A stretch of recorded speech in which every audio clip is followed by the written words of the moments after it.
So we just have Anuj, who's going to be coming any moment. So, and I think as the really DOP is probably the key person that all this technology goes to, the technology. So I'll just hold the fort for a while. But what I will just mention, and when we talk about technology, so we'll anyway probably talk more initially about the technology in the session and then how it affects the production. So that's probably not a bad thing if it's a little bit late. Probably only 10 years ago, there would be DOPs who are saying, I'm never moving away from film or cellulite, should I say. And of course, when we talk about film now, we talk about digital film. And there's been over the last even just 10 years, let's talk about 5 years even, some amazing changes. Welcome, Anush. No problem, no problem. Welcome. And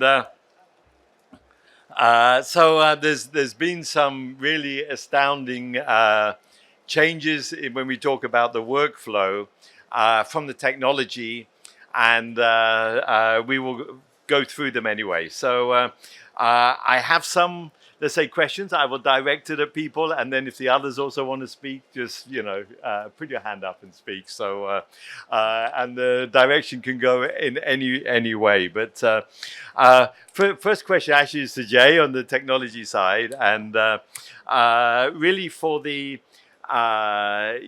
we've seen obviously the increase of quality of particularly cameras and sensors, and also we must always mention the lens is the key part. So I studied early days photography, and there were two things which my lecturer said to me, which has stayed till this day. And there are two key things of any, let's say, film production or camera or whatever. One is the quality lens, and two is the pickup. So I started with medium and large size format cameras, and it's still the same thing today. So all the rest is beautiful electronics, is secondary to really, if any of those two are bad, you have a bad picture. There's nothing you can do, right? So we've seen, and I know Canon also doing DSLR and mirrorless cameras. So I wonder if you could just, what has really been a game changer, the technology, the cost of film cameras that have really come down and allow production. You can get quality film production on a credit card nowadays. So I wonder if you could just explain where we are with the DSLR and mirrorless, and where that technology is going, Jay, from Canon's point of view. All right. All right. Thanks for having me here, Peter. First, a brilliant question. The Before I answer the question on mirrorless and how it has transformed filmmaking in India, the most important thing that we have to understand is the number of content in India. Right, we have over 600 million screens, the smartphone screens in India. We have more than 40 plus OTT platforms in India, and all this need content, right? And where do we get content from, right? And what mirrorless did, the first thing it did is to democratize filmmaking, high quality filmmaking, right? It's not now limited to production centers in Bombay, Hyderabad, and Chennai, right? Someone in Meerut, someone in Cochin, someone in Trichy can actually create high quality content with the mirrorless cameras, right? That's one major shift which has happened by the introduction of mirrorless cameras. The second is in a small body, the amount of technology that is packed in, right? Whether it is 8K, right? 8K movie recording, in-body movie recording in a mirrorless camera, right? That's packed in. The variety of lenses which are available for the current generation of mirrorless cameras, that's amazing. It gives the power to create brilliant cinema or movies or films in the hands of the filmmaker, right? That's what mirrorless camera has actually gotten for filmmakers across India. So if I ask also Anuj, I mean, on terms of when we look at technology, and there's always this discussion, of course, about number of pixels versus quality of pixels, 2K, 4K, 6K, 8K, 12K now, right? So, what impact has this made on the actual production? Are you shooting? What resolution would you prefer to shoot in, and why? Well, currently the cameras are shooting at a very high resolution, but what happens is that people's displays are not there yet. So when people talk about 8K, they talk about 6K, they talk about 4K, but I mean, there's maybe 10% of us that actually have 8K TVs at home or 6K TVs at home. So the last two Netflix shows that I shot in, we did shoot in 6K, but they want us to deliver in Ultra HD. So at the end of the day, the producers also want to save their budgets on the pipeline of 6K. So end of the day, when we're not delivering 6K or we're not delivering 8K, cameras can capture it, but are people able to view it in that resolution currently? And as DPs and directors, we mostly prefer higher quality images like more latitude, better skin tone rendition over resolution. So I feel like the resolution game for the near future is still going to remain in the 4K realm. The higher resolution capture helps you in reframing, in sort of like punching in a mid from a wide, or when you're doing VFX work, you want to do tracking. So that's where it's at in terms of the reality of the high resolution. Yeah. But right now, I capture in 6K, I deliver in 4K, and that's been perfect Right. for either future proofing for the next decade, maybe. But 8K, I guess, is at this point unnecessary, in my opinion, as a filmmaker. But there are uses for people out there that require it. But I think in the larger sense of it, not yet, at Right. least. So I'll address this to Neil, and then we'll go to Bill. But Neil, as the techie, what challenges does this have? So he's shooting on 6K, but we want to do collaborative editing or use cloud or whatever. What technical challenges do you see happening? Because storage is getting cheaper, but then the bandwidth is always the issue, right? Yeah, actually, I mean, resolution has gotten bigger and better over the last decade or so, but it's kind of plateaued at, like he said, 4K, 6K. Yeah. If we actually graph it, we started at 2.8K in 2012. By now, it should have been doing 16K, but we've kind of plateaued at 4K as our standard resolution for post as well as for display. In terms of file sizes and transfer, fortunately, computers, hard disks, SSDs have caught up. And today, it's not such a big deal even for a camera like a Alexa LF or Alexa LF Mini to transfer the data rapidly. This wasn't like this even 2 or 3 years ago, Yeah. but it has progressed a lot. Fortunately or unfortunately, because of the pandemic and remote working, transmission of data also has become a little easier now. People have gotten used to transmitting data. So we are currently in a reasonably happy place unless we up the resolution to Yeah. output. I think we are okay here. But I think when we talk about quality, and there's it's easy to remember numbers. So this is perhaps why people are always thinking of the numbers. But things like dynamic range is far more critical, and the kind of raw shooting. This is the quality. Yeah, so image, I right? agree with Anuj here that a good 2K image with a great amount of latitude is any day better than a crappy compressed 8K image. Yeah, Okay, exactly. so Exactly. we've all been through the struggles of post production, trying to make a good picture out of a really great 8K image, which doesn't really have the latitude for us to do anything with it. So what we'll do is we'll talk to Bill, and we'll get back to Anuj. But the tool sets in terms of how films are made. So as I always said before, that nobody knows what was on the cutting room floor when it was filmed, right? But of course, you get collaborative editing. You can go to the cloud, and especially with COVID, of course, people could be producing or editing their video from their bedrooms, right? How has let's say the tool sets, the technology tool sets, changed in the last few years for working? And then we'll get the operational side of things. So. Yeah, fantastic. Thanks for having us. And you mentioned the pandemic, and one of the things that did is it forced the industry to take away any psychological barriers they had to cloud-based workflows, because we had to make content. You talk about the screens. The demand for content exploded during the pandemic because everyone was at home, and on the opposite side of it, everybody had to find a way to make that content in a collaborative fashion but distributed. So the most logical way to do that was to become more cloud-centric in your workflows. So that's one of the barriers that has, been pushed out of the way. So this is an industry where there's technological enablement, and then there's the willingness to embrace that and make it part of your core workflow. So I think that's exciting because we're seeing more changes happen now. The other things that happened were we saw the stakeholders. So when you're making a film, it is truly a collaborative effort. There's the people who actually put together the images, but there's also standards and practices. There's lawyers, there's producers, there's directors. And by going to the cloud and providing new canvases so those people can collaborate on that, for us, that's part of the reason we acquired Frame.io, so that the film, the content itself, becomes the canvas on which people are making their comments. The last part I'll just sort of bring out is now people are more comfortable with everybody looking at a single source of truth in the cloud.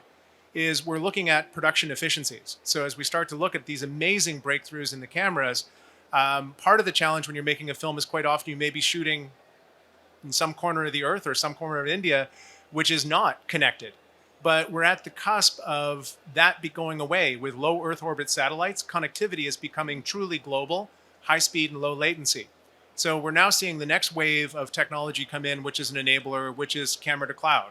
So wherever you're shooting, you can get a proxy, and a high quality proxy. Looking at these previous comments, we can now start to get a 4K 80 megabit 10-bit proxy, if you want to call it that, available to the editors so they can start creating. And I think that's one of the most important things is film is not static. That those days of pre-production locking and passing off to production and passing off to film and the picture lock that never really happens, you want to create as much as possible. And the early stage creativity can actually drive on-set creativity as well. So I think this is one of the exciting things that's happening.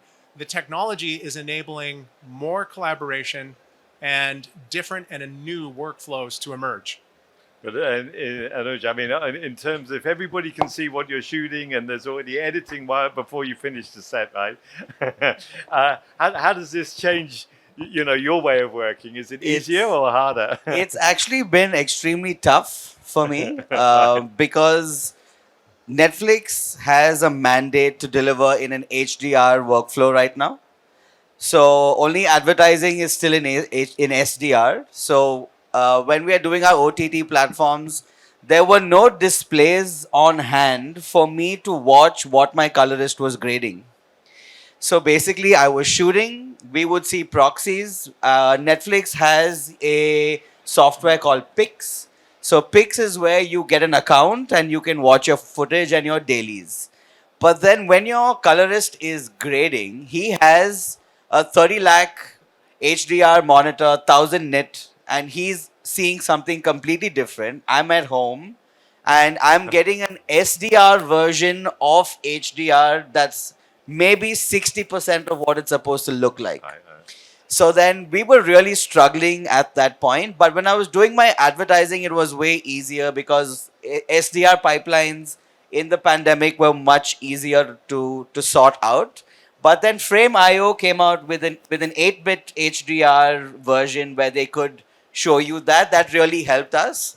And obviously now it's getting better. But a year ago, it was extremely tough for OTT workflows. But right now it's gotten better.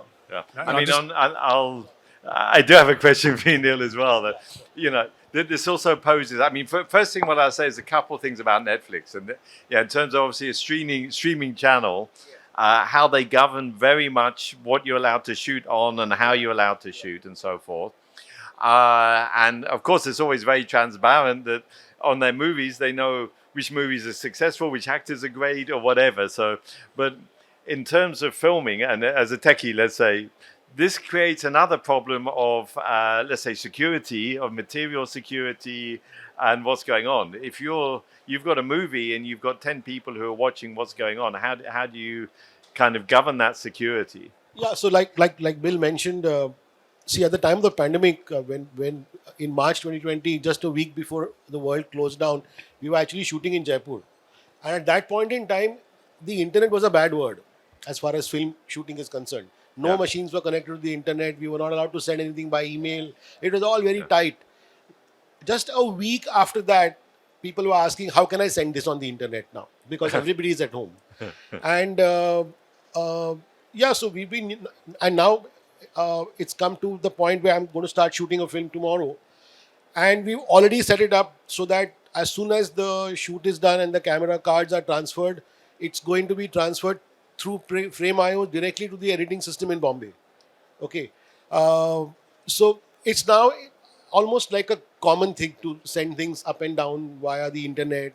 There are, of course, security angles to be thought about, and we probably won't think about them till the first big breach occurs. But so far, we are good. I think all these sharing platforms are sufficiently encrypted. All it needs is for one disgruntled person's password to leak out, and then we will have a big breach. But I think we are okay so far. Let's see where this goes future. I just want to Yeah. make one small comment about what you said. Frame.io now supports 10-bit HDR using HEVC. So I just did one Netflix show in which we were sending out client previews to the director in Los Angeles, and and we used the iPad 13-inch as a viewing platform and the Frame.io app, and you see exactly what the grader is seeing. And in fact, we've taken the iPad to the grading room, and we are pleasantly surprised that the iPad looks actually slightly better than the $30,000 monitor. But that's just the way it is. Yeah. And I just love to comment on the Yeah. security. So I think one of the things in the early days, we didn't have the protocols. So if you look at it today, you can basically select the level of security that you want. You can start with just an open password protected system, but then you can layer in, two-factor authentication. One of the things that we offer as well is personalized watermarking. So on the fly, whoever's viewing, their IP address, their name, all their information, and we're layering on top of that DRM, so you can't even screen grab. So it's basically Oh, we're at yeah. a choice now, depending on the content you're shooting. If you're shooting, day to day, documentary news, you're not going to be as worried about it. But if you're producing Netflix high quality, you're going to want to dial up your security. So we're at a stage now where you can tune the security needs to the project that you're working on. Yeah, yeah. I mean, exactly. And well, one thing I will say, getting back to the Netflix, one of the intelligence of Netflix is that when you're watching at home and you've got a 4K screen, it can detect you've got a 4K screen and puts the highest quality up there. If it's just standard definition screen, well, that's what you're going to get, right? So, but just a question for Jay, and where do you see kind of technology going in terms that, I mean, already production crews are going live direct from the camera in. So in terms of film production, are we also going to get rid of the cable? We go direct to cloud? How do you see this happening? So one of the emerging trends that I see is the metaverse is here, right? And it's here to stay. And filmmakers like Anuj would like to move away from the confines of a flat screen, right? And move Yeah. to more spatial filmmaking, right? And that's where the new trend is coming in. And that's where technologies like VR, AR, film production is coming in, right? And very soon we'll see a lot of production, especially in areas like education, right? In areas like science, in areas like advertising, three-dimensional VR content getting created and streamed. Yeah, I mean, when there's one sector which I will mention as well, but just firstly is the wedding sector, which could be an amazing production cost course. and quality as well. But what type of immersive productions are are people inquiring for you to make? And how does this change how your thinking is? Well, there's a time and place for all sorts of content. The two-dimensional viewing of a film will never go anywhere, but you will have new avenues pop up.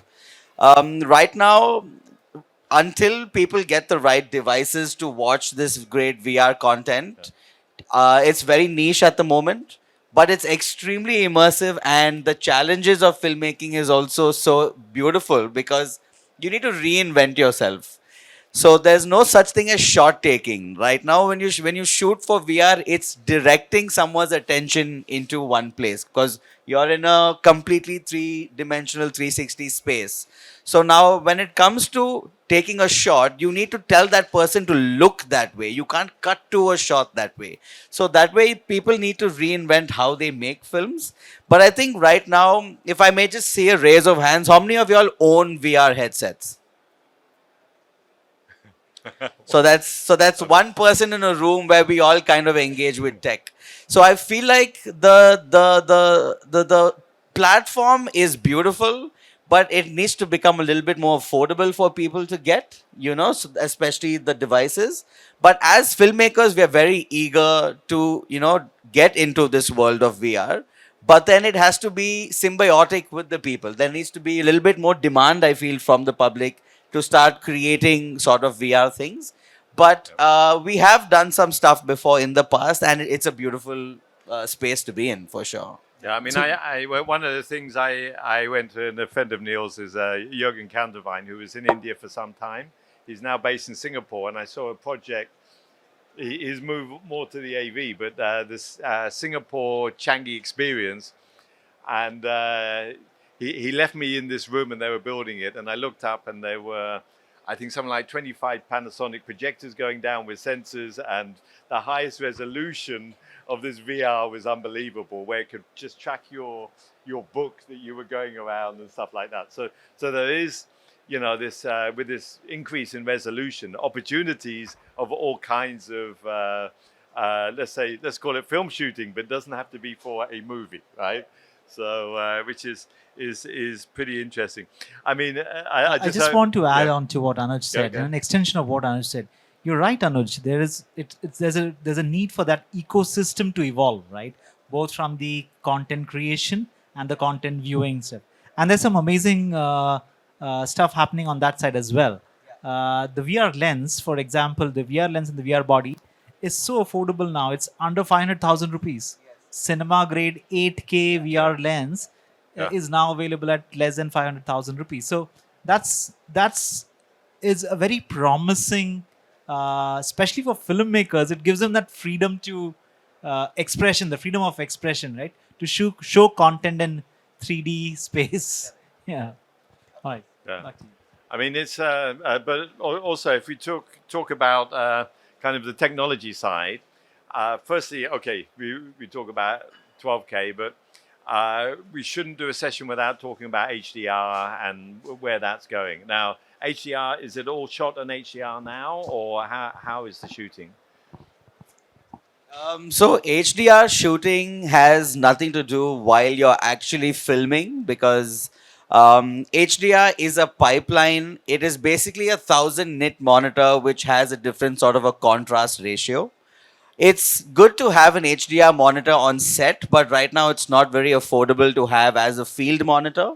But since we are capturing raw and since HDR is not really changing dynamic range, it's just changing the contrast values and the brightness essentially.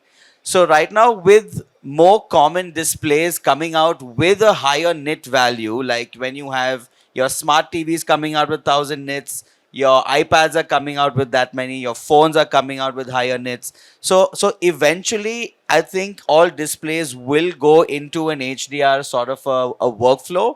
But I think while filming, it shouldn't really necessarily have an impact of how you would shoot because when you grade it's just a brighter image but you can bring it to exactly what it looked like. But I see in the near future companies like Sony, TV Logic, these companies that make monitors should make more affordable HDR field monitors so that we know the kind of contrast ratios that we are getting while we are filming. Because right now, I see something which is SDR on set, and then when I go to my grading suite, obviously you're not used to that kind of a punch or you're not used to that level of contrast. So your eye needs to readjust to that. So I feel right now as a DP, we need to get more field monitors that are HDR because it is a beautiful image. I feel like that could become the standard for images. Like with Dolby Vision getting into almost every display right now and dominating the industry. I do see HDR here to stay and become a standard.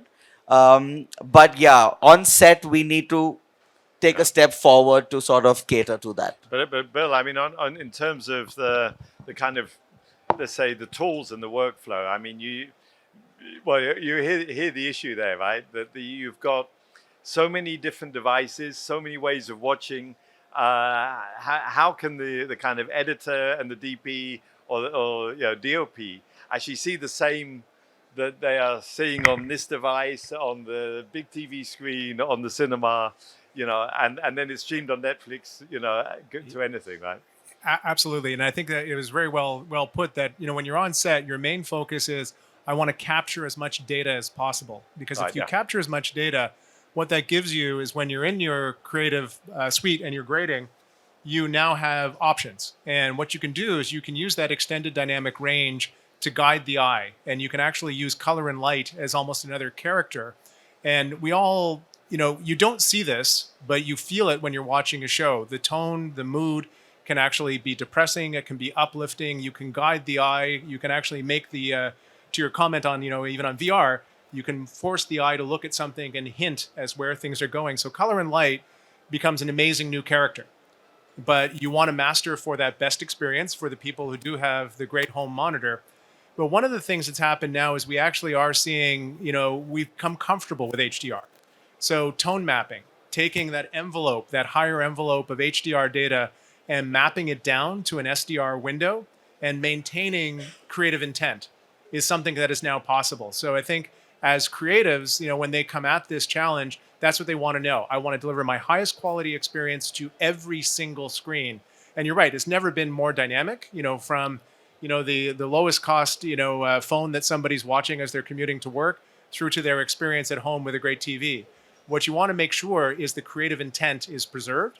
So we are at an age where that's becoming less of an issue and more of an option for creative storytelling.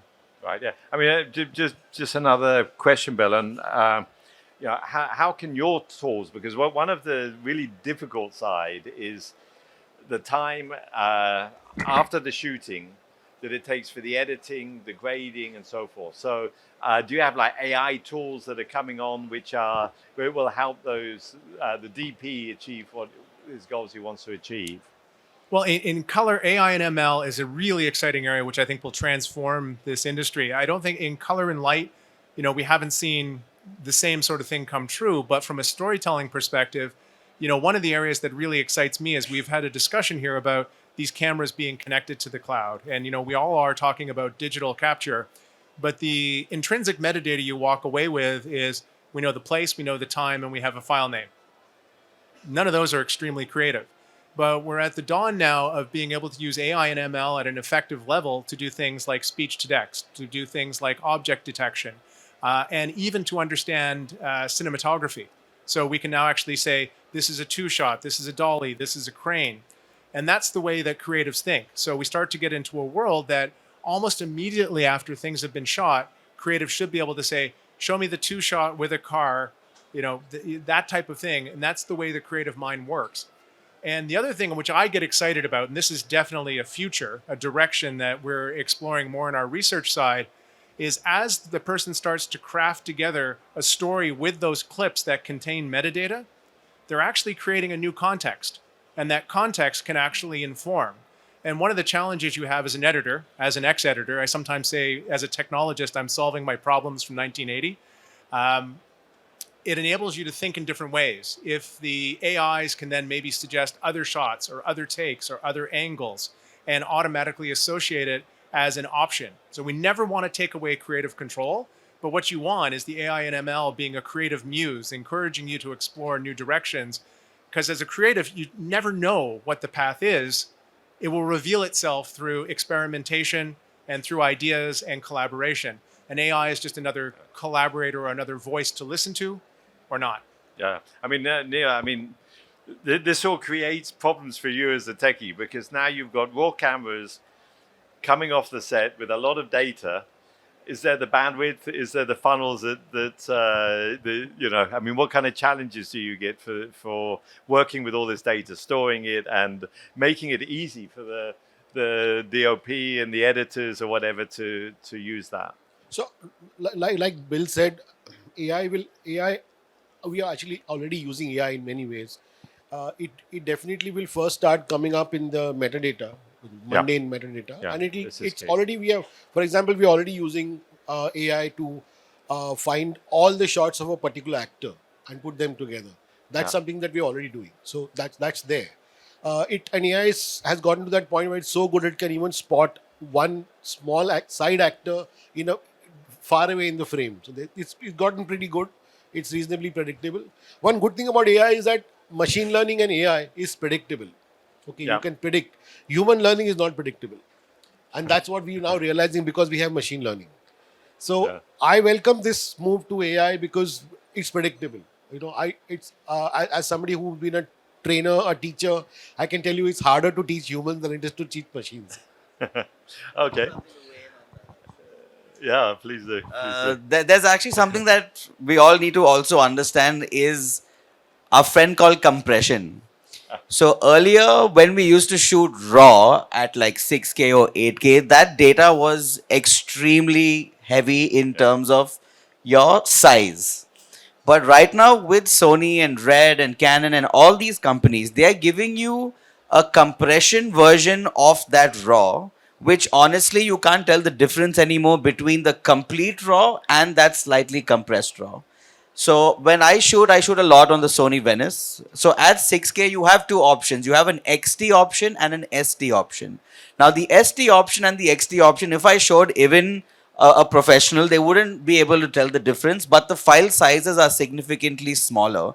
And when you have machines like even a M1 laptop where you're able to play 6K red raw directly in your Okay. software, that shows that how softwares are able to read raw information better, and compressions have gotten so good that you can't necessarily even tell that it's compressed.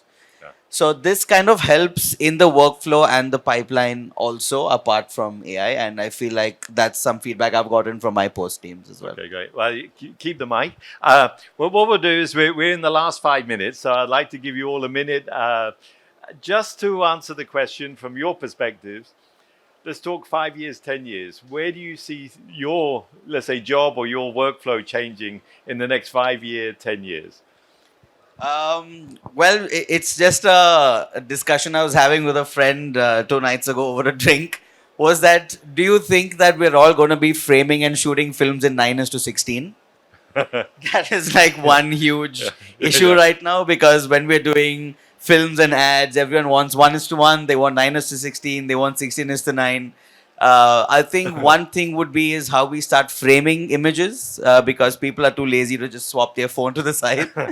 So that's one Yeah. thing. The other thing is obviously now content being such a boom, and the takeover of the influencer life, you know.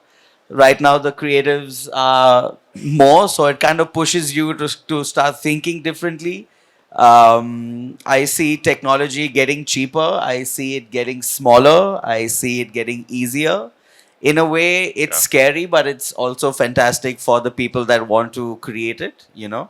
Because earlier, like if you had a 5D, you could create films, but right now, when you have your FX3s and your FX6s, these are like proper cinema cameras, and they're coming at fantastic prices. And you know, cameras with lenses becoming so much more affordable, like you mentioned. Yeah. So it's an interesting time to be alive when, you know, I it's a mean, huge it's amazing. boom. I was in Manila last week. I was walked into a coffee shop where they were filming with two mirrorless cameras. Yeah. It wasn't Canon, I'm afraid, but it was Sony. And I calculated with all the lighting and everything, probably the whole equipment they had was less than 10,000 US dollars. Right. And they were shooting. I asked them, they said, "Yeah, we're shooting in UHD." Yeah. So you can buy a whole camera set and everything on a credit card, basically. Yeah. So it's really something. So okay, Neil, on terms of where you see the technology as the techie guy moving forward. I think there'll be a lot of connected workflows will happen. We will have faster wireless internet like 5G. Maybe there'll be 6G or whatever. At least in localized areas, there'll be very high speed transfers available. maybe we may reach a world where we may not actually shoot to a drive at all. We'll just shoot to a central storage somewhere. Okay, Yeah. it will first start with the smaller YouTubers, wedding filmers, kind of a thing. And once the technology becomes widespread, then the professionals will jump and use the same technology, which is what we are seeing now actually. Uh, in terms of post production, a lot of automation will take place. Unfortunately or fortunately, we will have automation.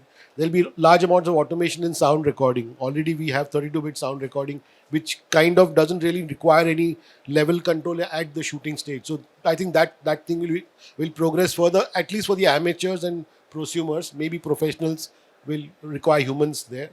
There'll be less human interaction in post production. There'll be less human interaction in shooting.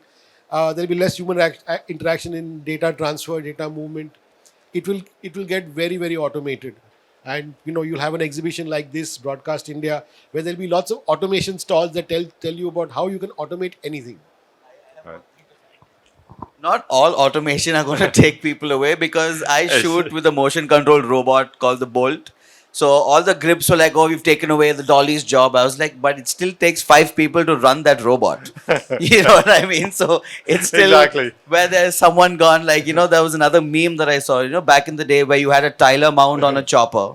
And now there's a drone, and they say like, oh my God, you've stolen that person's job. But there's still a drone operator and guys assembling it. Right, So exactly. where it goes away from one place, it pops up in another place. So just gotta And- welcome change. and what I'd say, Anush, you still need the creatives. You'll still have a job, don't worry. So with you, where do you see technology moving? Is it just higher and higher resolutions, or where are we going with it? So yes, while there will be evolution of resolution, right? But one of the interesting technologies that we see now is most of the sensors today capture the amount of light. Right? Amount of light is captured by a sensor. Imagine sensors capturing the value of light, the value of each photon, right? And that's where the future sensors are getting developed, right? When you capture the value of a photon, you get spatial information, right? So all that thing about that we talked about, say volumetric filmmaking, you need the data points. You don't need flat data points. You need those volumetric data points. The moment you start capturing, the future generation of sensors would start capturing the value of these photons. You get that spatial information, and you can create those amazing content. So that's one of the areas that the camera hardware technology will move forward, Yeah. right? Yeah. Other than AI and robotics and all that, cloud and all that, this is where I see one of the trends moving. Absolutely, and it goes in that trend. Look, it's not all about resolution; it's about intelligent pixels and quality of image, right? And I give the floor just to Bill on the last question. Where do you see this working, especially things like collaborative working and so forth, and AI? Yeah, absolutely. I think, cloud first is going to be core to where we're going. The things I mentioned previously as well about AI and ML, being able to find your content, I think we'll be in a stage where you won't even think about where your content is. You'll be focused on the creativity. I think that's going to be a huge part. Another thing which I would encourage everybody to have a look at, if you haven't read the Movie Labs Vision 2030 paper, as a vendor, I agree with about 90%. 10%, is up for debate, but it is a very good vision of where this industry is going, and I encourage everyone to read that. The other thing which I think is, this is an industry from a vendor's perspective. In the early days, it was just each vendor had to just focus on trying to make their thing work, and you had to build a stack right from the disk drives all the way through to the display to make it happen. And we're moving into an era of open and utilized standards. So things like open color IO, open timeline IO. And I think for creatives, that will open up more opportunities as well, allowing people to use the creative tool that they want to. So we're seeing a lot of energy behind that. In the areas of high dynamic range, yes, we have vendor standards like Dolby Vision, but we also have open standards like ACES, which allow all of the same things to flow through. So I think that's really exciting. We had actually a great open timeline IO birds of a feather meeting at IBC, and I will say every major vendor who creates the tools for this industry showed up and showed a strong interest in driving towards open and interoperable, cloud first, metadata. All the topics we talked about here, I think, are going to be essential ingredients. But if anybody here is bold enough to predict what this industry looks like in 10 years, more power to you, my friend. Well, I always say it's easier to predict 10 years because nobody's going to come back to you. But next year and the year after is pretty difficult. Right? I just quickly summarize is difficult because we've discussed so many topics. And I think most importantly, there's technology out there, but the DPs have to be creative. So the technology fits in the creative minds, not the other way around, right? So you should not be tied to the technology. You know, the technology is your friend. And but what I'd say is really thank you very much for the insightful panel. And, you know, it's really been good investigating, you know, the workflows of film. I should say digital film, but the workflows of digital film production. So thank you, everybody. I'd like to give them a thank you.